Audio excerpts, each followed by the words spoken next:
He began as Saloth, a soft-spoken teacher educated in Paris's finest universities, respected by his students and community. In France, he discovered radical Marxist ideology that would twist his worldview into something monstrous and uncompromising. He returned to Cambodia not as an educator, but as Pol Pot, a revolutionary determined to erase 2,000 years of history. For years, he built his Khmer Rouge movement in secrecy, waiting for the perfect moment to unleash his vision upon Cambodia. When civil war erupted in 1970, his movement grew rapidly by exploiting the violence and instability tearing the nation apart. On April 17, 1975, his forces captured Cambodia's capital. What followed would become one of history's most brutal social experiments.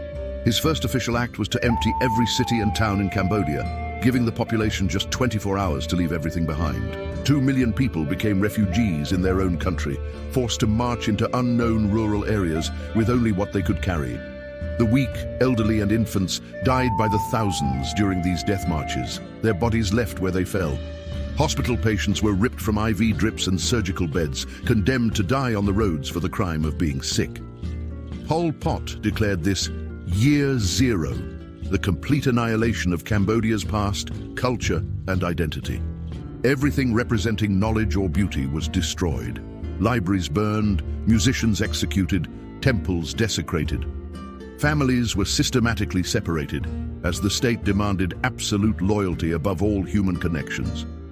Individuality became a death sentence. Everyone wore identical black uniforms, their personalities erased along with their pasts.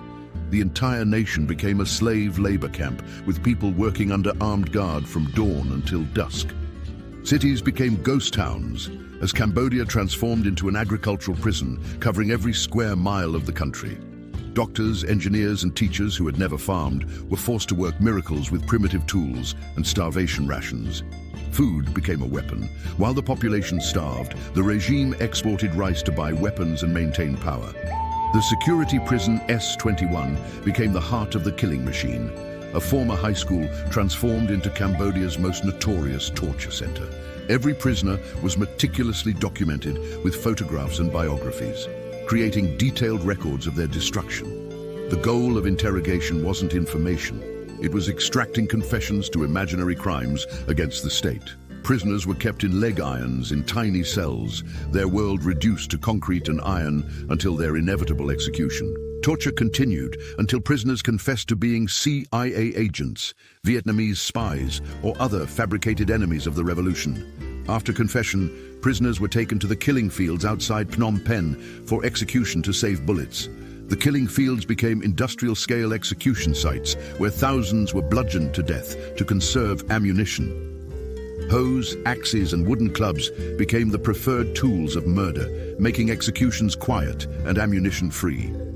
Victims were often blindfolded, but not always, forced to witness the fate awaiting them at the bottom of mass graves.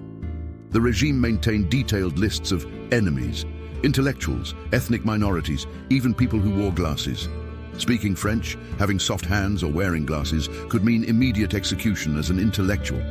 As food rations dwindled, people resorted to eating insects, rats, and even human flesh to survive. Medical care was virtually non-existent, with malaria, dysentery, and starvation killing thousands monthly. While people starved, the regime produced propaganda showing happy peasants in an agricultural paradise. The leadership lived in relative comfort while enforcing absolute austerity and suffering on the population. Children were taken from families and turned into fanatical soldiers, often ordered to execute their own parents. The Khmer Rouge executed virtually everyone associated with the previous government, along with their entire families. Buddhism was systematically destroyed, with monks executed, temples demolished, and religious artifacts smashed. The regime abolished money, banks, and private property, creating complete economic dependency on the state. Even marriage became state-controlled, with couples assigned to each other for breeding rather than love. Parents risked execution to secretly teach children reading and writing, preserving knowledge against state orders. Pol Pot's attacks on Vietnam eventually provoked a massive invasion that would end his regime. In January 1979, Vietnamese forces captured Phnom Penh, sending Pol Pot fleeing back to the jungles. As Vietnamese troops advanced, the full horror of the killing fields and torture prisons was revealed to the world. The survivors emerged to find their nation destroyed, their families decimated, and their culture in ruins. In just 3 years, 8 months and 20 days, approximately 2 million people had perished, a quarter of Cambodia's population. The killing fields contained over 20,000 mass graves, with an estimated 1.3 million victims of execution alone. Pol Pot continued leading Khmer Rouge remnants from jungle bases, supported by foreign powers during the Cold War. In 1997, his own comrades held a show trial, sentencing him to house arrest as the movement collapsed. He died under mysterious circumstances in 1998, never facing proper justice for his crimes against humanity. Only a handful of aging Khmer Rouge leaders faced justice decades later in internationally supported tribunals. Today, Cambodia struggles to rebuild while ensuring new generations remember this dark chapter. The Tuol Sleng Genocide Museum and Killing Field stand as permanent memorials to the victims. Pol Pot's legacy forces us to confront how idealistic visions can transform into unimaginable horror. His story represents the ultimate perversion of utopian dreams into dystopian nightmares. The Cambodian genocide stands alongside the Holocaust and other mass atrocities as warnings for humanity. Cambodia's recovery demonstrates both human resilience and the permanent scars of systematic violence. Survivors continue sharing their stories, ensuring this history is never forgotten or repeated. Pol Pot remains one of history's most disturbing examples of how education and ideology can produce monsters. Who do you think was history's most brutal ideologue? Subscribe for more examinations of history's darkest chapters.